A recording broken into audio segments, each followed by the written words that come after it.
Hello everybody, again I'm by Nyamiga, and I'm on the other side of the river this time. Nyamiga metro stop. Traffic right around here, eh? I'll show you around the area first. Kind of some nice flowers here. Oh, a place over there I've never been. Should check that one out too.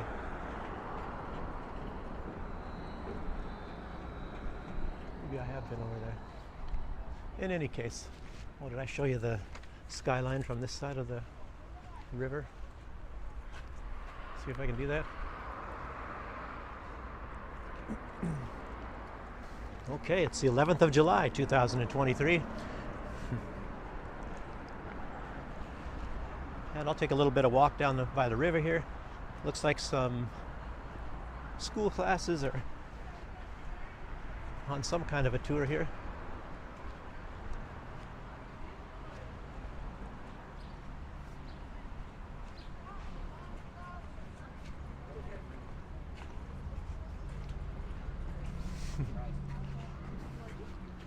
Hello. Здравствуйте.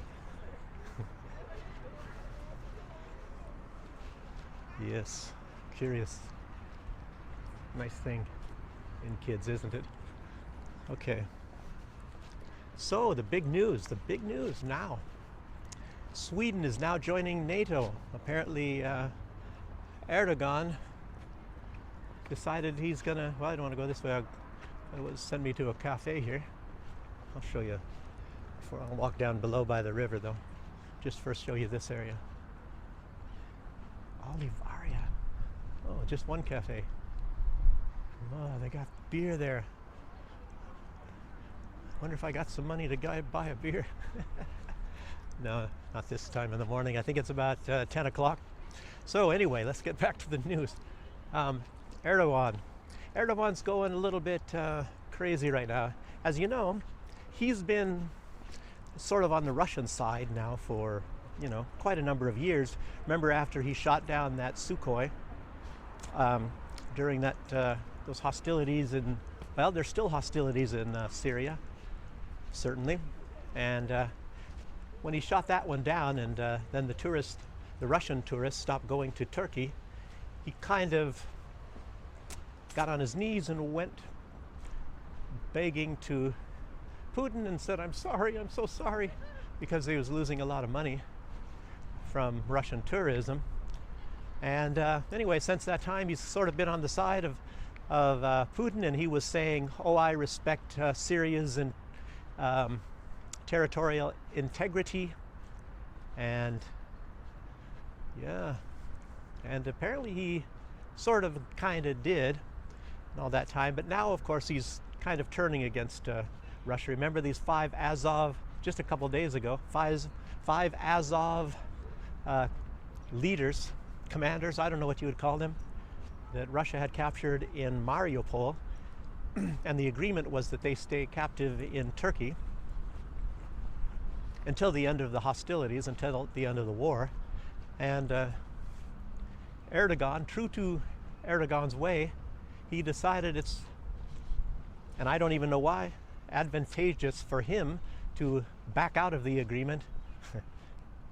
I think, who was it? I think was it John McCain back in those days that called Erdogan a loose cannon, or somebody did. I don't know if it was just in the news that way. Well, anyway, he certainly is.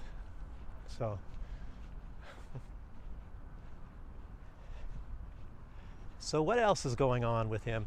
Apparently, part of this, I don't know, there's a lot of theories. Why is Erdogan doing something? And normally I think Putin I think was going, I think this is just my theory. My theory is that Putin believed that Erdogan will do anything, you know, that's advantageous to Turkey. But apparently this is not really advantageous to Turkey for a lot of reasons. And Erdogan supposedly is now also saying that he wants now to be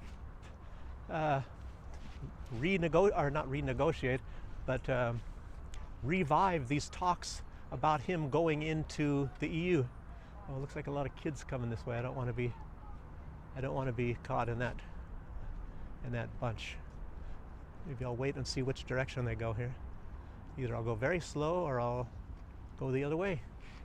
I'll go the opposite way, whatever they're going. Well, they're going in the way I was going, unfortunately. So there's a lot of theories. There's a lot of theories of why Erdogan is going to be doing this. And I don't know. Maybe some of this stuff will be cleared up in the near future. So does he want to be going into the European Union? Does the European Union want Erdogan? Apparently, up till this time they haven't. And then of course now they're saying, oh, it looks good, but you can't trust anything. You can't trust anything, any words that come out of the West. You know, it's not over till the fat lady sings, as they say. So you can't trust anything that they say in the West from any politician, basically. I don't know, except for, I guess if you call Orban a Western politician, of course you can trust him, and there's probably very few others. So one day they say one thing and the next day they say something completely the opposite. Look at Macron. It goes from one side to the other, I'll tell you. But anyway, look at how these nations, how they treat Russia. They always stab Russia in the back. And matter of fact, they stab a lot of countries in the back. They stab Iran in the back. So a lot of this, what does this say? Russia, you know, has changed their attitude quite a bit lately, and they're beginning to realize who they can and cannot trust. And I think, you know, with Erdogan, he's always been that way. So, like I said, I'm just having theories that Putin was thinking that he knew, how do I say it, that he had Erdogan's number, that anything that is beneficial to Turkey, Erdogan will go for. But now they've signed this gas hub deal. I'll tell you what, this whole thing about Turkey, this deserves a lot of discussion, and you got to try to figure out what's going on. Erdogan had written a book. When I was in Istanbul, I saw it at the airport, and I really kind of wanted that, and I should have gotten it. Not that it would really tell me that much. You know, sometimes you can tell reading some of these books, you can tell a lot about a person's character, but I sort of doubt that he wrote that book, you know. We have, like, say, where I used to live in St. Vincent and the Grenadines, the Prime Minister wrote books about himself too. A lot of these people, I think it was a former leader before Kim Il-jung or whatever like that in Korea, he wrote huge volumes about himself, but apparently these are ghostwriters. They're just writing these things. And anything that sounds good, of course, they sign off on and say, yeah, that's me writing that. And so you're not really going to know their personality. Because, you know, you have the job of running a nation. So if some people take so much time writing a novel or whatever, these guys can't just sit there and, you know, when they're running a nation and write these books. You know? I don't buy this stuff. I don't know, what about Obama? What, dreams of my father or some kind of stuff like that? I don't know. I tell you, I just don't trust anybody from anything that they do in the West. A lot of these leaders, I mean, I'm not talking about just regular people. Well, things are starting to get crowded here now. Some lady talking to herself, sort of like I am right now. So what else about Erdogan? I tell you, it's very, very, very possible that because of this stuff going on in Syria, now Russia recently, I guess they were bombing or destroyed a lot of whatever you want to call them, militants. And it's a very good chance, highly believed, at least from what I've heard, and I'm sure there's people a lot more, maybe Brian Berletic. I'd like to see if he looks into this, because he can get a lot of this stuff very good. Maybe even Alexander Mercouris, you know, sometimes he's good at gathering this information. Of course, he was very wrong on Prigozhin and Wagner and Putin and all that. Like I say, everybody can get something wrong, except for me. No, I probably, I don't know what I've got wrong. I'm sure I've gotten some things wrong, and I'm sure that I'll get other things wrong in the future. So I'm not gonna pick on Alexander Mercouris because, you know, he was very wrong. I think his problem was he believed this some simplicitous the thinker or something like that. And it's sort of like even Alex Christoforou. I think they kind of were swaying him. Originally, he was saying, of course, this was no coup d'etat with Prigozhin, and of course it wasn't. And I said that. I started, matter of fact, I made a video 3 hours after this happened. So I did it early in the morning, much earlier than most everybody else. And I said it's not a coup d'etat then. And no matter what anybody was saying. So, and Jackson Hinkle had it right all the time. And I love Scott Ritter, but he apparently had that very wrong as well. So I don't know, who was it? Emil Kosman? I don't think he bought into the fact that it was a coup either. So some of us got it right. Most of us got it wrong, apparently. Luckily, I was on the right side. I think part of this has to do with me being, I was a former soldier myself. I was a non-commissioned officer. And even I worked with a lot of officers and these higher up people and commanders and things like that.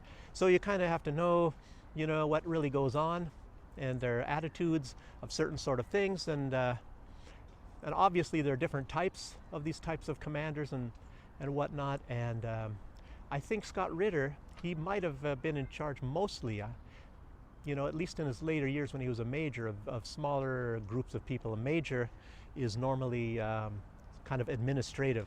They're not really a command position. It's not like a captain. And a captain, you're in charge of a company. And then when you're a major, you're normally the XO, executive officer, for the lieutenant colonel of a battalion, for example. You're not really in command. So I'm not saying that Scott Ritter wasn't. I'm sure that he had a contingent of people. Scott Ritter, he was actually, I mean it in a good way, punching above his weight. He was a major with huge responsibility. He had responsibility of a very much higher ranking type of person. It was a kind of a strange position where he had, you know, being the chief weapons inspector and all that. So he was way up there, even though he was only a major. It's sort of like Colin Powell. When I worked for Colin Powell for a while, he was a lieutenant general. I just only on occasion I worked for Colin Powell. He was a lieutenant general, but they treated him better than a lot of four-star generals and things like that. He was in charge of the 5th Corps in Frankfurt, in the Abrams building of the Abrams complex at that time. And of course, that's a very, very highly secure building. It's one of the most secure buildings that the U.S. military owns. So just to go that far. So he had a lot of privilege, and it makes you really wonder, how is this guy so huge? But yeah, anyway, beyond that. So where was I at before I interrupted myself? Yeah, talking about Erdogan. Erdogan, I'll tell you what, very unpredictable guy. And apparently Putin might be realizing now he didn't have his number, but I think it's probably, this is sort of a thing where, I'll tell you what it was. What it was, and I'm almost sure before I heard any facts, this bombing that Russia did was, and you see how these they have these military companies now, like Wagner, and there was one, Mozart, and things like that. So the U.S. Delving into this was a complete failure with this Mozart. And Wagner is actually connected very much with the government, of course, funded and all that. So, and I think Turkey might have had something like that, and they were probably involved wherever Russia was destroying these so-called maybe militants or mercenaries or whatever. And I think maybe, I'm highly suspect these were some of Turkey's best, and they were eliminated by Russian bombings. And I think this is just a theory, I think that uh, Erdogan was really pissed off about this. So I think this is sort of a revenge sort of a deal. And I'm just saying that's a possibility. A lot of people are saying, everybody's got all these theories, and I don't know, did I even write them down? Because we're all in the area of theory right now, and maybe something will come out in the next days. You never know. And Putin is supposed to be meeting with Erdogan in August. At least by that time we'll be finding out. And it's very similar to what's going on here with Wagner. You know, everybody said it was a coup d'etat. I know Putin, I believe, at least how it was translated, he used the word betrayal, and that's a really big no-no to Putin. And I think that's one of the very few times you see Putin exercising emotion in a speech. And obviously he was really pissed off about this. So anyway, by that time though, he made that deal, and it was between Lukashenko and Prigozhin and himself about this deal with Belarus. And then since that time, it was the 29th of June, Prigozhin had met with Putin and smoothed things out and said there was in no way, shape, just like I said, and Jackson Hinkle, there was no way that there was any kind of a coup d'etat, because it's very obvious, you know? If this guy is, or any of these people in Wagner are these really good military people, that was the worst coup d'etat attempt I have ever seen in the history of the world. You have no people, no insiders, there's nobody there in Moscow. You have a small group of people in a long time convoy that's going to take at least 5 days to get from Rostov to get to Moscow. Maybe even longer, I don't know, because like military convoys, they go about 60 kilometers an hour. Or was it 60 miles? Boy, it's been a long time since I've been in the military. Did we have miles on our vehicles, or was it kilometers? Anyway, they go slow. Say 60 miles an hour. It still takes a long time to get to Moscow. Russia can track them by satellite every second. They can destroy them within seconds. Within seconds, they can destroy the entire convoy. You know, what kind of a coup d'etat is that? You wouldn't, if you're going to do a coup d'etat, you'd have to do it from the inside and not from the outside in that kind of a case. Or you'd have to have a huge amount of military coming from multiple directions. It was no coup d'etat. And I just would laugh my head off. And I don't blame like people like Alexander Makuras or something. He admits he's not a military person. So there's no way. I don't know, did Scott Ritter, I don't even know why he would say that. I don't know why these people would fall in for that sort of a thing when it's obvious. And Jackson Hinkle, he's not even a military guy. He's 23 years old, and he called it accurately. That's why I like Jackson Hinkle. Jackson Hinkle's a pretty brilliant guy. And then another thing, I'll tell you another thing that another site, but it's not to do with military matters, but it was, just while I'm remembering right now, there's a site on TikTok called The Great Resist.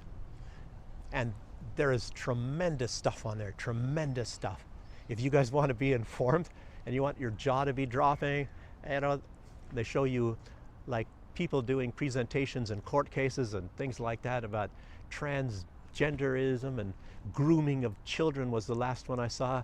You know how some mothers and things are really pissed off and giving testimony in trials, and it's not just that, it's like assassinations and things, all kinds of really crazy stuff that has ever happened in recent history. And recent, I mean maybe at some point in time from the 60s up until now, rather than ancient history. So I just wanted to add that right now while I was thinking about it. I think it's called The Great Resist, and then there's another one, I think it's called Great Resistance, The Great Resistance, or something like that. I think whoever that is, I believe they have two sites on TikTok. So anyway, that's just throwing it in there while I was thinking about it. And let's talk about some other news. I tell you what, I did not really do any research in the Belarusian news, and I should have, which means if I found some really fascinating stuff, I should make another video, right? So, okay, write down some notes here. What I wrote, also what I didn't mention about this thing with Erdogan is traditionally, and this is a very important point because, if I majored in history, I actually have to be going with this stuff. Um, the Turks, traditionally, if you go back to the Ottoman times, they fight against the Russians. So, and Erdogan is really big for some odd reason. I hate to say this, he's really big into blood politics, I guess you would call it, whereby he backed the Azerbaijan over the Armenians for some odd reason. They see the Armenians as sort of their enemies, and apparently they hold something still against Russia. And a lot of times people just can't get over this stuff. It's just maybe like Germany, and I don't say the German people necessarily, because German people, I lived there and they're great people, but I'm thinking it's politically speaking, I think they've always had a dislike and a arrogance towards Russia, as if they're better than Russians. And I'm talking about the the political class that kind of arrogant in that way, sort of like you remember anytime like the British are very, very, very much like that in their political class, extremely arrogant. So, and you see how they really, really hate the Russians, and they've always hated the Russians. One thing, I'll tell you what, in my book, if you ever see any rapprochement between the two, that one of the crowns, the main crowns of Queen Elizabeth, was the crown of Catherine the Great, and the British stole that crown. So, the former Queen Elizabeth, excuse me. I'm not that bad. So part of the royal jewels belongs to Russia, and it's a crown. You can see maybe paintings and drawings and sketches and things like that of Catherine the Great wearing this crown hundreds of years ago, and then there are photographs of a younger Queen Elizabeth wearing this crown, the very same crown. And the Russians never talk about this stuff. Very strange, I don't know. I think the Russians have done with a lot of backstabbing and slaps in the face and all sorts of stuff in their history, so they're able to take a lot, apparently. Now, if you think of the United States, if that happened to them, or the British, or the French, I don't know about the Germans. Germans never were that much into colonies and things. So, but if you do anything like that to the Americans and all that sort of stuff, then they end up bombing and killing thousands of your people for little transgressions like that. So, yes. So, and another thing about this Erdogan thing. So mostly what I'm going to be talking about is this. Apparently, is this grain deal. Erdogan was getting a lot of money from this grain deal. So a lot of this stuff might be cumulative, why he is turning against against Russia, is because Russia said they're not going to continue with this grain deal. Здравствуйте. Mainly because it wasn't honored by the other sides. It wasn't honored by Erdogan. It wasn't honored by the Europeans. It wasn't honored by Ukraine. Only Russia is honoring the deal. It's just like the Minsk agreements. It's very strange. Stabbing Russia in the back. That seems to be a very popular thing. The past and then the present, and maybe in the future too, apparently. Russia should be starting to realize that. Oh, look at this. I don't know what this is. I should find out what this is all about, but there's tears coming from this child here. Water coming out of here. It's like a fountain.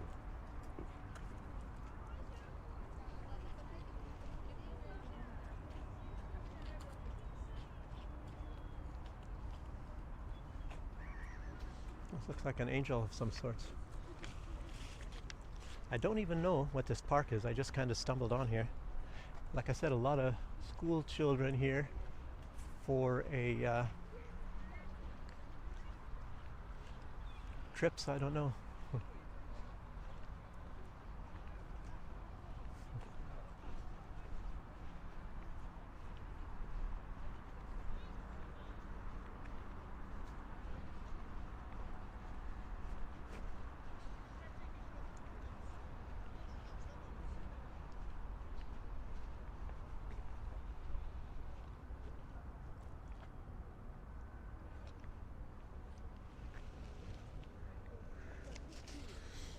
Yes, as you know, a lot of honoring people, from the Great Patriotic War, and a lot of honor for Christianity here in these countries, and a lot of that stuff is, of course, trying to be wiped away in the West. That Russia paid no, or contributed nothing to the World War II, and they were on Hitler's side, and and they're getting rid of Christianity mostly in the West, and they're probably trying to make you worship climate change and the LGBT and all kinds of crazy stuff. I'll tell you, like I said, this is just a tangent. I've got off on the Erdogan thing, but I sort of have this theory that some of these globalists they're doing all this crazy stuff, and they're just sitting back and laughing how they can make entire society in the West, look like they're incredibly stupid and falling for all of this stuff, all the stuff that they're doing to completely scrap all of the Western traditions, Western society, completely destroy it, and replace it with some kind of a perversions. A lot more killing and a lot more hatred. And over here, like Lukashenko, he just said in a speech recently, and CNN was there, by the way. CNN was there, and he said a couple of times, he just said, we just want to be left alone. Why can't you just leave us alone? He's talking about the West. Let us do it our own thing. Leave us alone. You do your thing over there, and just leave us alone and stop doing all these provocations and things like that. So that was really something. Of course, you probably won't see it over there in the West. CNN, even though they were there, they're not going to report that. Okay, let's continue. This is a long video, mostly just talking about Turkey, isn't it? Something. And I don't know if Erdogan wants to be in the EU. Isn't that strange? Just after Putin and Russia did all that to try to get, and I believe they're in, I don't know, the SCO, Shanghai Cooperation Organization, doing everything to incorporate Turkey and to do a lot of good for Turkey. The EU wouldn't let Turkey in, and Russia said, we will let you in, make you one of the big members with open arms, and then Turkey does this sort of thing. And what was Erdogan's, like I say, a lot of this is probably to do with some of this military activity in Syria. And the U.S. is desperately trying to derail any kind of agreement between Syria and Saudi Arabia, because they see that as a threat to their hegemony of controlling the Middle East. Oh, there's some really crazy stuff going on. We can sit there and talk. I'd love to sit here and talk to maybe some kind of analyst, not analyst, but an analyst, and find out what is really going on, and you can come up with a few theories, and 3 or 4, and find out which ones are the best ones of, all of these chess moves. It's a grand chessboard going on right now. Erdogan, he just entered the race. So you have a chessboard with multiple people. Yeah. And what else is going on? Well, anyway, it's so many people here. I'm trying to... Young ladies here.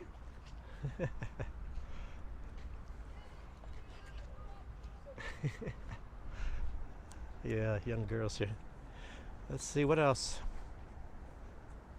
Actually, Finland double-crossed Russia too. Finland, they're supposed to be neutral, and that was an agreement signed a long time ago because they lost militarily to Russia, and Russia said, we'll leave you alone completely as long as you stay neutral.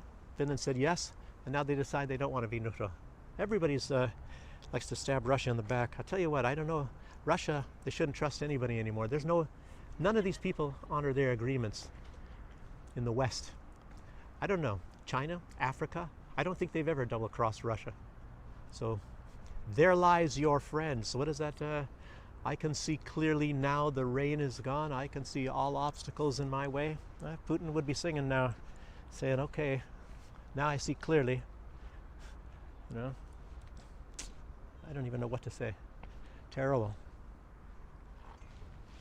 Okay, and what about Prigozhin now? I was talking about him a little bit earlier. Prigozhin is. I hear some talk. Oh no, they're not going to be. They're not going to be setting up in Belarus, but I think that's not true. They're going to definitely be having some soldiers in Belarus. I've seen something like that, and how many? Is Prigozhin really going to be staying here? He was staying in a hotel, like I showed you in the last video. The hotel he was staying in. I actually want to go to this camp that's like about 80 kilometers south of here, and I wanted to go there, just take a look around. I don't know. Some people don't want me to go there, so maybe I can't. A lot of things I'd be doing, but some people don't want me to be doing this stuff. So I'm not very much afraid of this sort of stuff. I pretty much know what's going on, but some people get scared, and I don't know. So what else do we have here?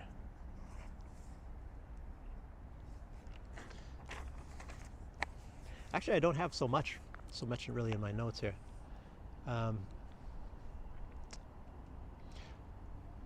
Like the good big question is, of course, what's next? What's next with Erdogan? What's next with Russia and Erdogan? What's next? And of course, Biden is already in Vilnius, and apparently the doctors are put on alert because there might be They said there's a leader that might have some medical problems while the conference is going on. So let's find out about that one. I don't know. And another thing, it was kind of big news. I think it's big news. It's, of course, big news to some people. There was the deputy head of the mobilization of Krasnodar, Stanislav Ritsky, was assassinated. I think it was either yesterday or maybe even just, I don't know about today. I think it was probably yesterday. He was out jogging, and he was shot 4 times in the chest and the back, and he was on Ukraine's kill list. He was accused of launching missiles at the territory of Ukraine while he was a submarine captain not so long ago. But of course, he's apparently not active duty at the moment. And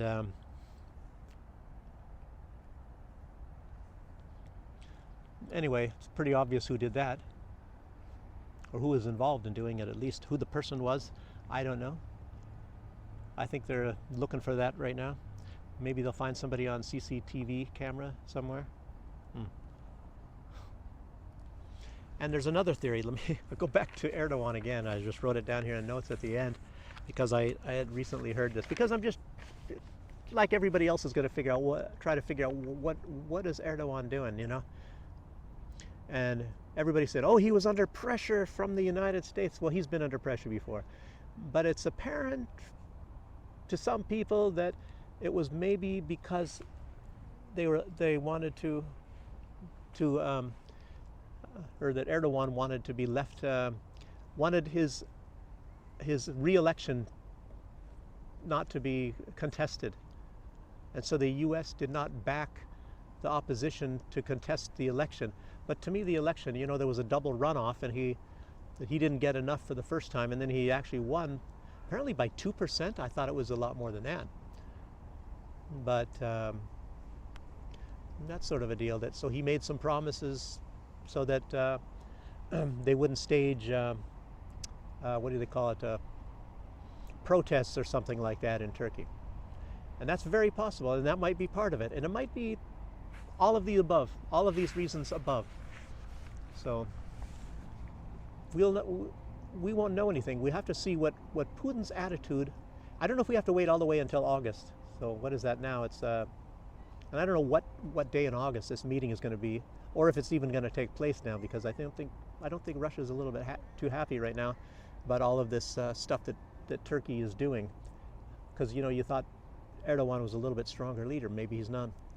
But anyway, it would find out if what is at least we can get an attitude, not the right facts, but maybe get an attitude of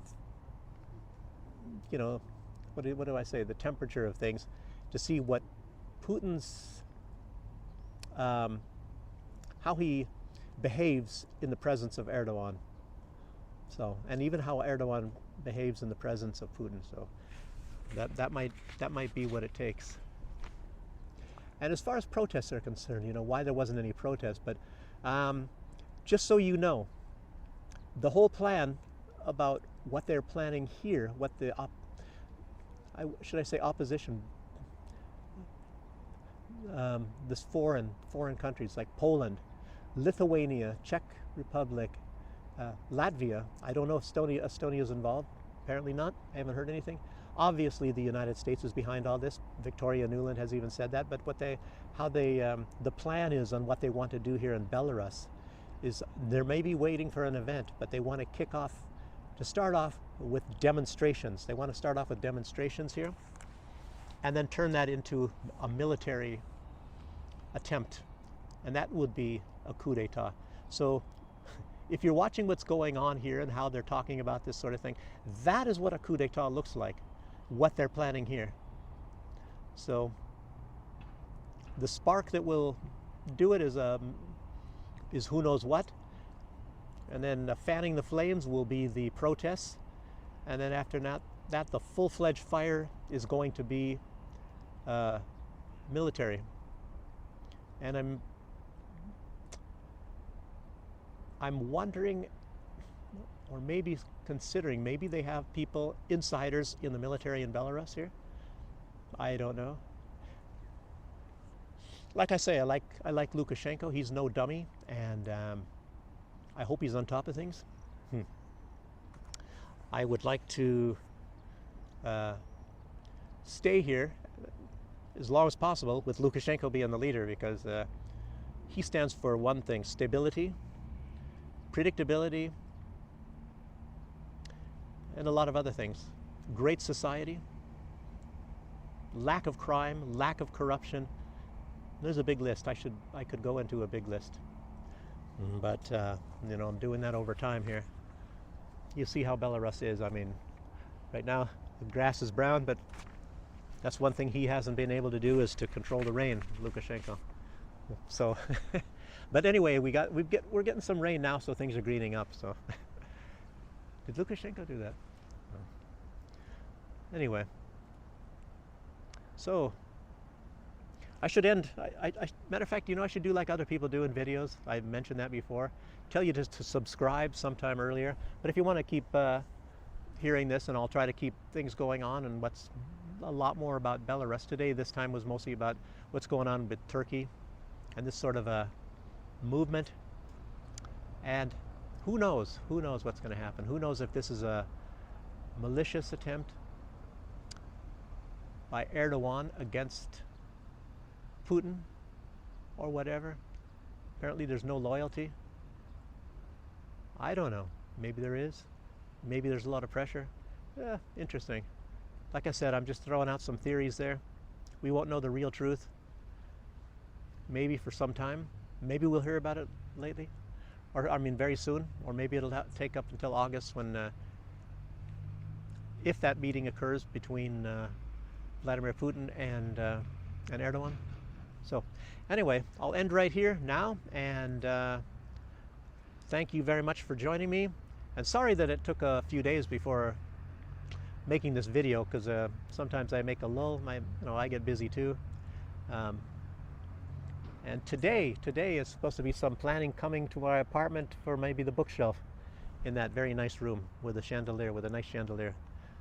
And that would take months anyway, probably, before it becomes fully realized. But I got to get back. I got to get back for that, because the person is supposed to. They came, measured before, and the deal didn't sound so good. I wanted a little bit more. I wanted actually a lot more decorative